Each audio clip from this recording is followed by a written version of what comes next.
Selamat pagi. Kali ini kita akan membahas tentang gerak tumbuhan bagian yang pertama. Konsep gerak tumbuhan di sini berbeda loh ya dengan konsep gerak pada fisika. Pada fisika, benda dikatakan bergerak itu kan kalau dia mengalami perubahan jarak, kedudukan atau posisi, ada perpindahan itu kan. Nah, itu berbeda dengan konsep gerak pada tumbuhan. Baiklah, mari kita mulai. Coba perhatikan slide berikut ini. Jadi gerak pada tumbuhan itu dibedakan menjadi 3.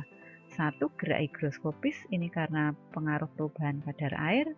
Gerak endonom itu disebabkan faktor internal atau dari dalam tumbuhan itu sendiri. Dan gerak esionom atau etionom itu disebabkan karena faktor lingkungan atau rangsang dari luar. Baik, kita bahas satu persatu. Gerak endonom ini contohnya adalah gerak protoplasma pada sel-sel daun tanaman seperti hidrilla, ini tanaman alga air tawar, aloe vera atau lidah buaya, dan umbi lapis seperti contohnya bakung, bawang merah, bunga lili gitu ya. Nah, coba kalian perhatikan gambar gerak protoplasma pada hidrilla berikut ini. Hidrilla itu kan tumbuhan tidak berpembuluh. Nah, yang seperti daun ini sebenarnya lebih tepatnya talus. Itu kalau diamati di bawah mikroskop itu tampak seperti ini. Nah, ini kan jaringan. Nah, merupakan kumpulan sel-sel gitu ya. Di sini bentuknya seperti tumpukan batu bata. Nah, kita lihat ini yang membatasi di pinggir ini kan dinding sel.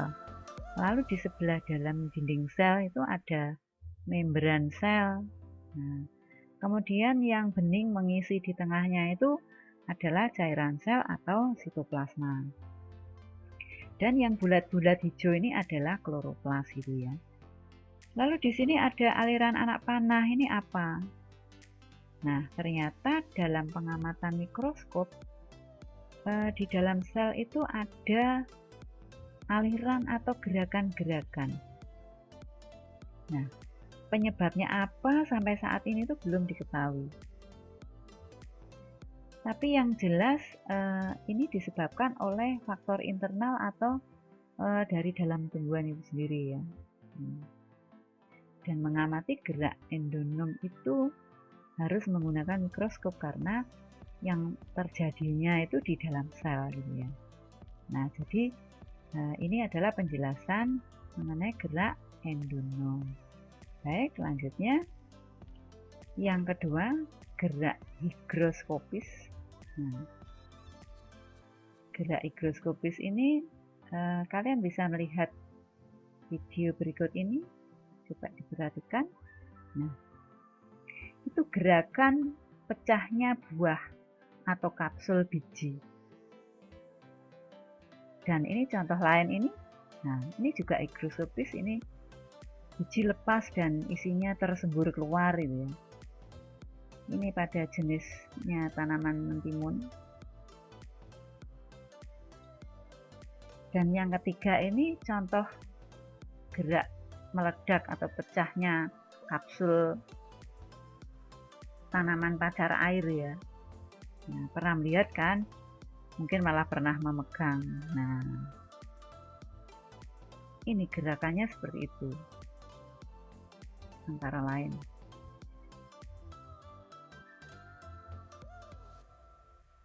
Nah, sebenarnya semua buah, nah ini contohnya, yang lain masih banyak. Semua buah itu semakin tua, itu pasti kulit buahnya atau kapsul bijinya itu semakin berkurang kadar airnya, semakin mengering, akhirnya pecah dan menimbulkan gerakan. Sebenarnya tidak hanya tanaman buah, tapi juga ada lumut dan paku, itu kan mempunyai kotak spora atau sporanium ya. Nah, pecahnya sporanium itu pun juga akibat berkurangnya kadar air. Dan itu juga disebut gerak higroskopis. Gitu jadi penjelasannya ya. Baik, kita lanjutkan. Yang ketiga, gerak esionom atau epionom itu akan kita pelajari pada video yang berikutnya. Baik, terima kasih sudah menonton video ini. Jika ada yang kurang jelas, mungkin kalian bisa mengisi di kolom komentar. Saya akan berusaha untuk menanggapi ya. Terima kasih, sampai bertemu pada pembelajaran yang lain. Sampai jumpa.